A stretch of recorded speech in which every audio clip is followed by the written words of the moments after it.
Kris. And I think that was, the right way to start with the importance of the Corbyn surge that we've seen in the last couple of years. And it's important for a number of reasons. That it's been great to see people politicised, mobilised, the number of people who've attended the big rallies during the general election, during Corbyn's leadership campaigns and so on. That it has given a political voice to the anger that we've known has existed for such a long time. But I think to most people, the main importance of what Corbyn represents is the possibility of achieving real change. Because people do support Corbyn, but they don't just want a principled hero. They want to change their living conditions. They want Corbyn in government, implementing the very popular programme that he's put forward. And the Socialist Party, like Kris said, we've been at the forefront of supporting Corbyn and supporting that programme. But we've also always raised the limitations to what Corbyn's put forward. And we've pointed particularly to the need for preparation for what comes next. And now I think that's even more important than ever, because there is a very real prospect of a Corbyn government being in power at any time. The Tories remain incredibly divided over Brexit, the latest scandals around sexual harassment and so on. And meanwhile, Corbyn is up in, all the polls show Corbyn ahead. So those questions of what happens if a Corbyn government was elected are really vital for us to discuss. And I think many working class people think and hope that the election of a Corbyn government would be the end of the battle. But the Socialist Party says that's just the start of the battle. And I think it's understandable that working class people would think that and hope that, because there's the idea, isn't there, that we live in a democracy. And so the people en masse, our will come to pass because we vote for a party whose policies we most agree with, the majority most agrees with, and then they get into government and they implement those policies, so we've had our democratic say. And that's understandable for most people to think that.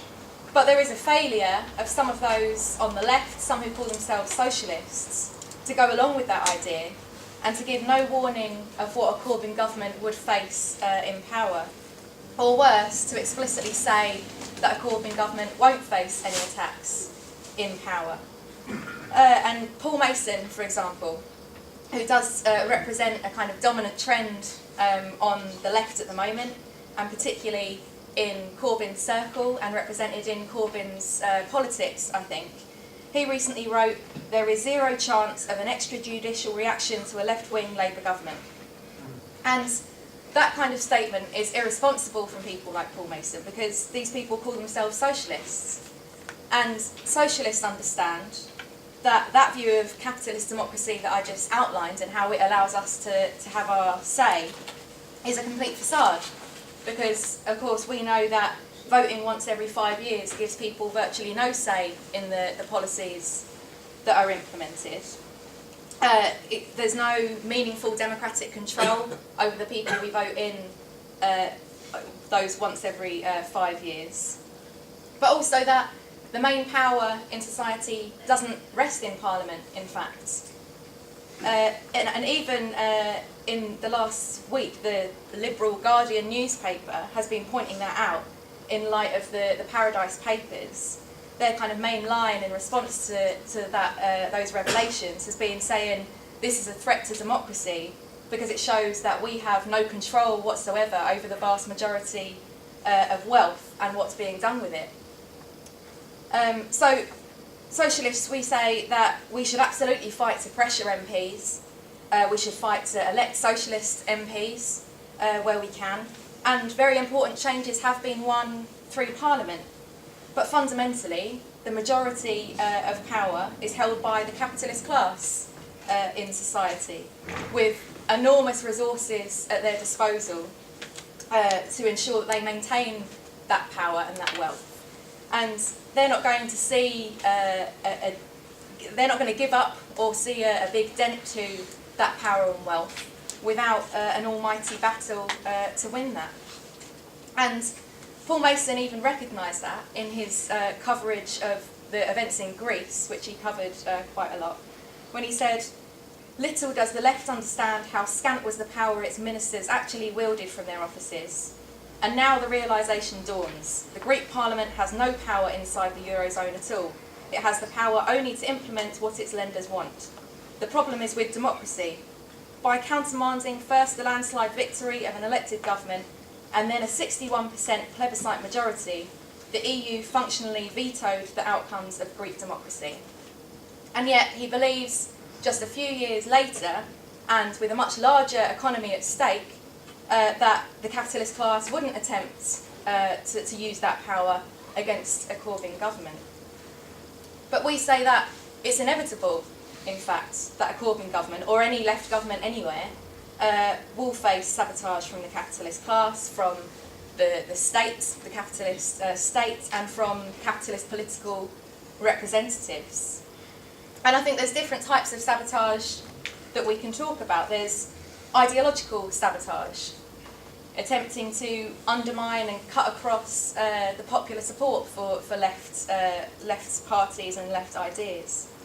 There's political sabotage, attempting to remove left politicians and governments from power, either through so-called democratic means or through more bluntly anti-democratic ones.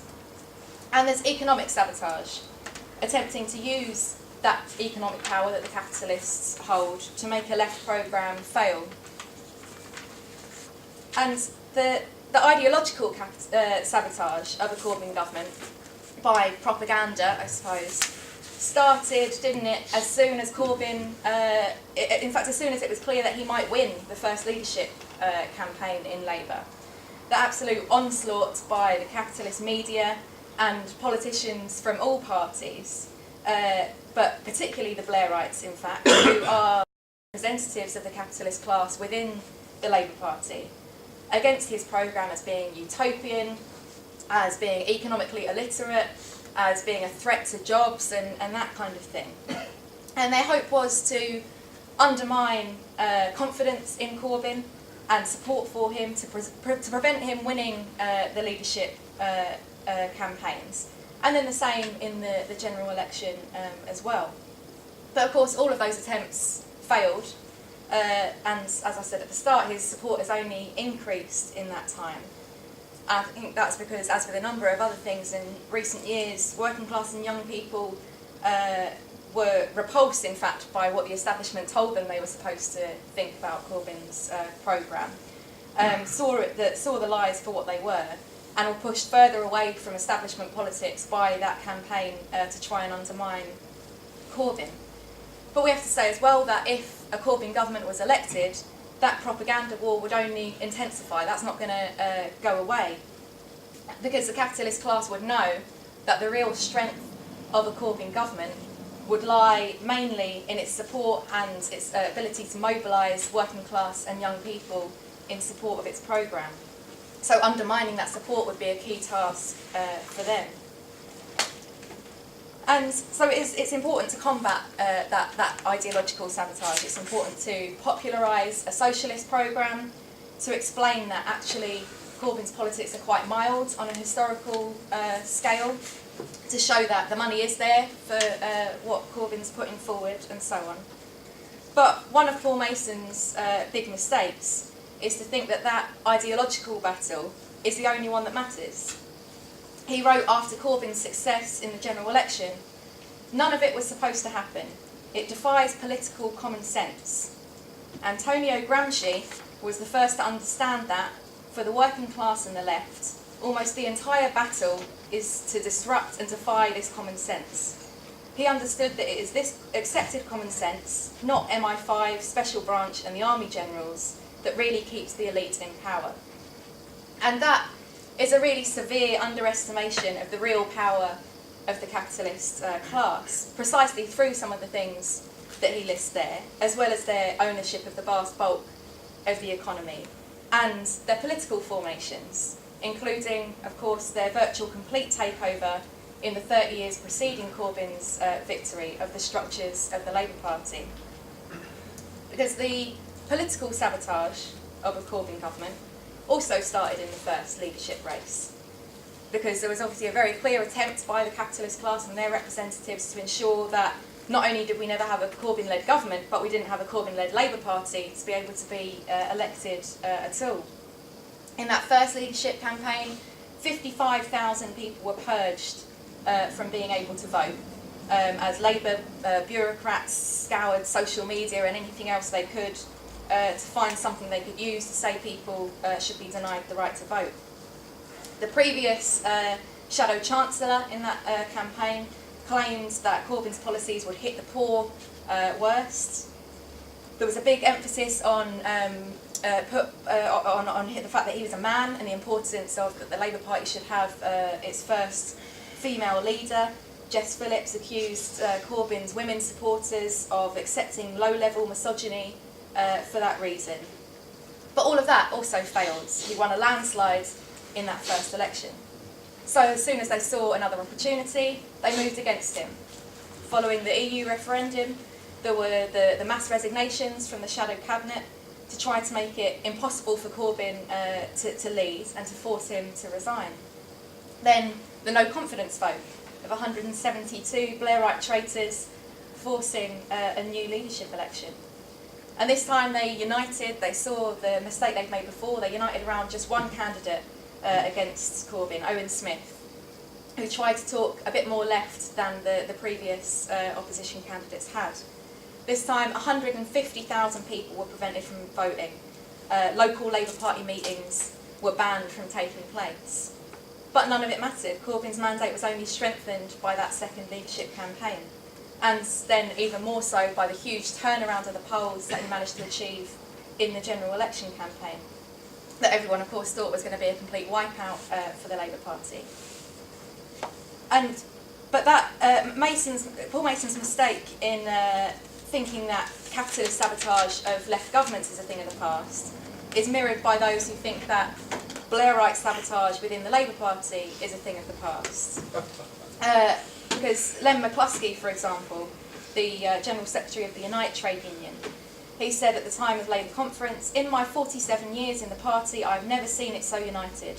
There is now no serious opposition to Corbyn from within the PLP, because suddenly they have realised that not only was it not the case that Corbyn would destroy Labour's electoral chances, but they themselves have been reinvigorated." And that is verging on delusional, I think most of us could agree. And it's a really big mistake by McCluskey and those like him to put forward the idea that the job is done and Labour now belongs to the left. Because we've said that Labour has been, since Corbyn became leader and remains today, two parties in one.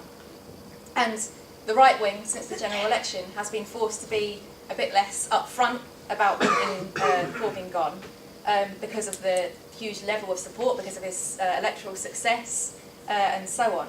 But they haven't suddenly realised anything, as McCluskey put it. And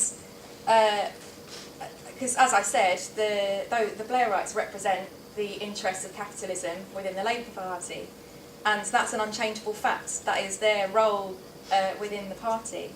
They're never going to be reconciled to an anti-austerity programme, because an anti-austerity programme is counter to the interests of capitalism that they represent. And they can be called on again in the event of a Corbyn government being elected to move again against Corbyn, either to remove him or to use the structures that they still massively dominate to drown him out and block his programme from being implemented. So, for all those reasons, we have to say that part of how a Corbyn government can combat sabotage needs to start now, with accepting the need to fight the Blairites, with fully engaging in that fight, and with demanding, implementing radical measures to democratise the Labour Party, the kind of things that we've called for, like mandatory reselection and so on, and to finally actually win a party that is for the anti-austerity side of the two parties in one. And we've raised those points time and time again since the first leadership election about what needs to happen inside the Labour Party for it to be democratised. And we're not just raising that about how it's best to win an election or to maintain Corbyn's position now. It's about the need for a united left socialist party to stand behind a left government, to be able to mobilise mass mobilisations in support of a left government and so on. Because if elected, the attempts to remove Corbyn wouldn't just be from the Blairites within his own party. We've seen through history different state forces being used against democratically elected governments. In Australia, in 1975, the Governor-General, which is a position acting on behalf of the Queen in Australia, dissolved Parliament, removed Labour Party Prime Minister Gough Whitlam, and appointed a right-wing interim Prime Minister instead. And Whitlam hadn't been hugely radical, but he had introduced equal pay legislation, scrap tuition fees, introduced universal health insurance, removed troops from South Vietnam, and reduced the voting age. And the main effect of this was that it had given huge confidence to working class people in Australia to fight for much more than what that government was offering. And that confidence, that boldness of working class people was something that couldn't be tolerated by the capitalist class. So they acted and removed that government. And of course the use of the capitalist state against elected governments can be much more extreme and bloody than that as well. Take the case of Chile, for example. In 1970, there was the election of a popular unity coalition government in Chile led by Salvador Allende. It was on a programme of free school meals, higher wages, nationalisation of some of the banking industry, the beginning of some land reform, and so on. And so the government was elected, but it was elected without an overall majority. So they then had negotiations. And fatally, Allende agreed that in order to be allowed to take power, he would not touch the armed forces to be able to do that. There was then a 3-year really heroic battle and very important measures were implemented. By 1973, 40% of the economy was nationalised. Many of the workplaces were under workers' control. The working class had organised and fought. On occasions they'd removed the leaders who weren't up to the job of leading the struggle. When the bosses sent out fascist groups to attack organised workers, workers formed organised defence committees to resist those attacks. But in those 3 years, of course, the capitalists, including the international capitalist class as well, were also getting organised. And it became clear that they were planning to use the Chilean army to overthrow the government. But still, Allende refused to break the agreement that he'd made and would not touch the armed forces, wouldn't make an appeal to the rank and file of the armed forces to support the government or anything like that. The first attempted coup in June 1973 was put down. The workers demanded arms to defend the revolution, but still the government refused to act. And in fact, Allende was unfortunately even complicit in putting down some elements of the army rank and file who tried to prevent a further coup going ahead. On the 9th of September, 1 million people gathered outside the presidential palace where Allende was, demanding arms, and they were told the arms are being gathered and organised, and in the event that this is necessary, we will distribute arms to you. Wasn't true, never happened. 2 days later, 11th of September, Chilean and US Navy troops launched the first stage of the coup. Workers were unarmed, isolated, and a 17-year fascist regime under Pinochet was launched, under which, people will know, thousands of workers, socialists, trade unionists were brutally repressed, disappeared, murdered, tortured, and so on. And Paul Mason thinks that that's a thing of the past. He wrote in 2016, "Today, though the secret state is large, it is under much stronger legislative control. Should a left-wing Labour government come to power, either on its own or in coalition with left nationalists, it is likely to be able to govern relatively free of politicised sabotage from the state." But while in the in advanced capitalist countries, states have tended to feel that they should prevent a friendlier face perhaps than in the past, that's only as far as it serves them to do that. A capitalist state remains exactly that, a body of institutions that exist to defend capitalism. And I think it's very clear at the moment that that's the case, isn't it? Because if the use of state forces against democratically elected governments is purely a thing from the past, how do we explain what is happening in Catalonia right now? Paul Mason's political equivalents in the Spanish state are still claiming that a peaceful, negotiated solution is possible to the situation in Catalonia, and that also that the crimes of the Spanish government and the Catalan parliament are of equal weight.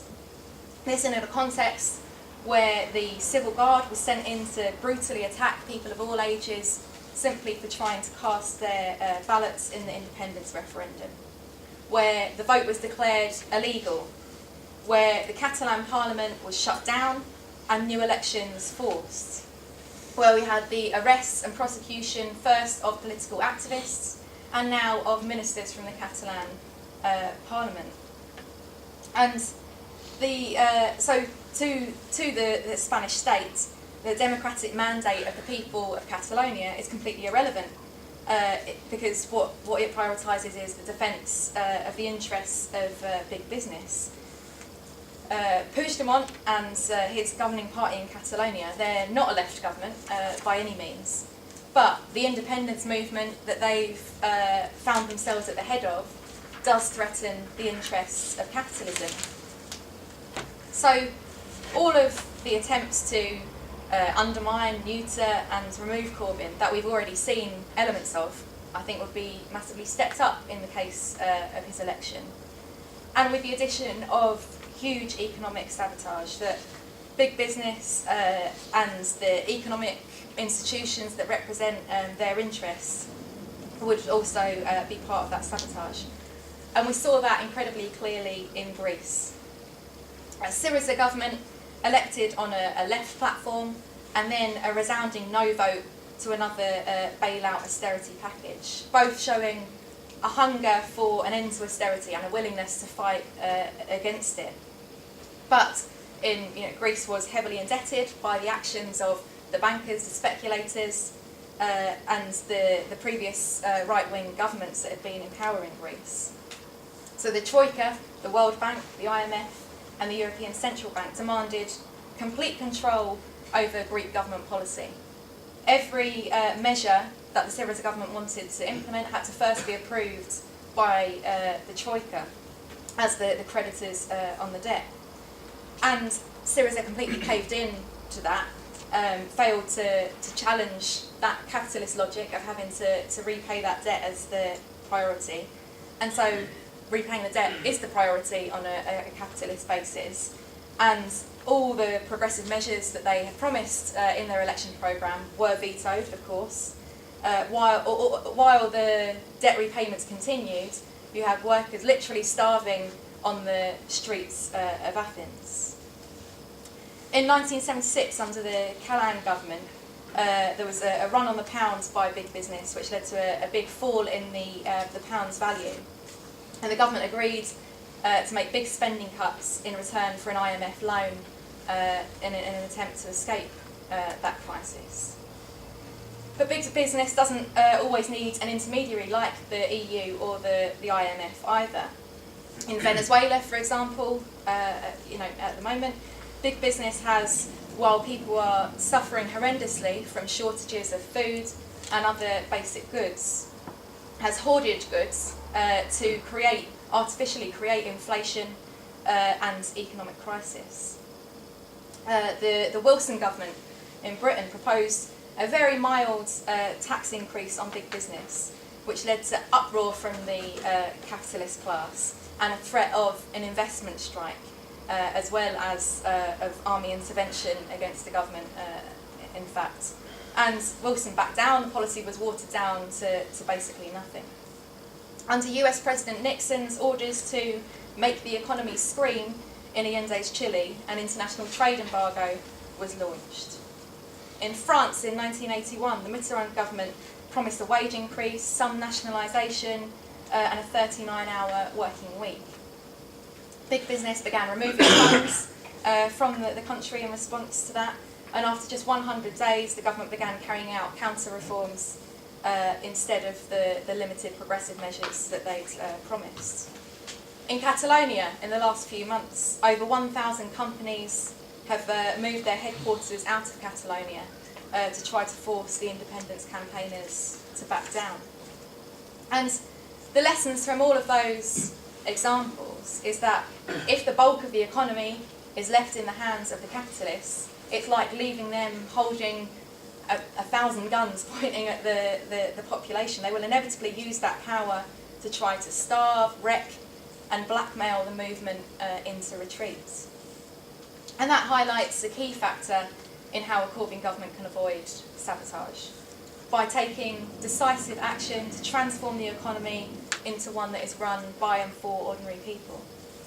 That means nationalisation of the banks and finance companies to provide the wealth that's needed to invest in public services, jobs, infrastructure, and so on, as well as then being able to provide cheap loans to people and small businesses and that kind of thing. It means nationalisation also of the top companies that control the vast amount of wealth in society. For example, about 80% of Britain's economy is owned by 125 corporations. That would allow the beginnings of a plan of production, distribution, jobs, and so on. And that should be done under the democratic control of workers, trade unions, and communities, and paying compensation only on the basis of proven needs. We demand that the books of big business are open to democratic scrutiny by finance workers, trade unions, and the government, to prevent the capitalists trying to hide what they've got and take it out of the country. And that type of decisive action on the economy needs to be taken by a left government very quickly, not leaving them time to get organised and to plan and mismanage the economy that's still in their hands, to undermine the potential of nationalisation that could come later, or to organise against the government in other ways. Think of Chile and how the capitalists use the 3 years between the election of the government and the coup. A left government would also need to introduce controls on financial transactions, having democratic controls on imports, exports, and capital controls to prevent big business attempting, as I said, to remove its wealth from the country.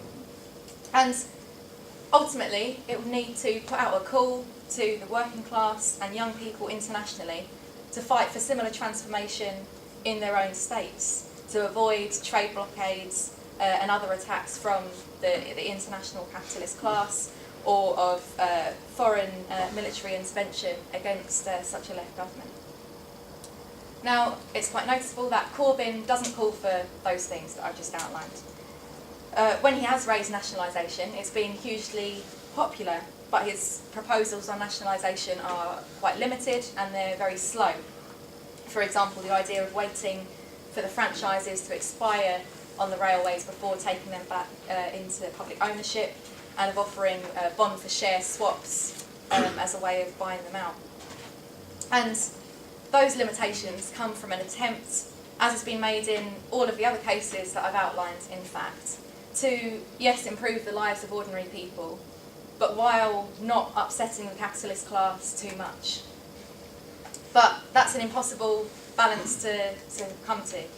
And instead, those small reforms invoke absolute fury from the capitalist class, but fail to satisfy the demand for change from ordinary people. So Corbyn's programme is insufficient on those things. But of course, in the context of 30 years of neoliberalism, it's hugely important, and the support it's won is hugely important. And in reality, in the economic period that we're in, to even achieve the programme that Corbyn puts forward, will require a full frontal confrontation with capitalism. And that, and a growing feeling that we can achieve things that a movement can feel, from those small reforms that he puts forward, that can push him much further than what he puts forward at the moment. I've referenced in this introduction a number of examples of devastating and sometimes bloody defeats of heroic movements of working class people. But the importance of that for us is to say that none of those were inevitable.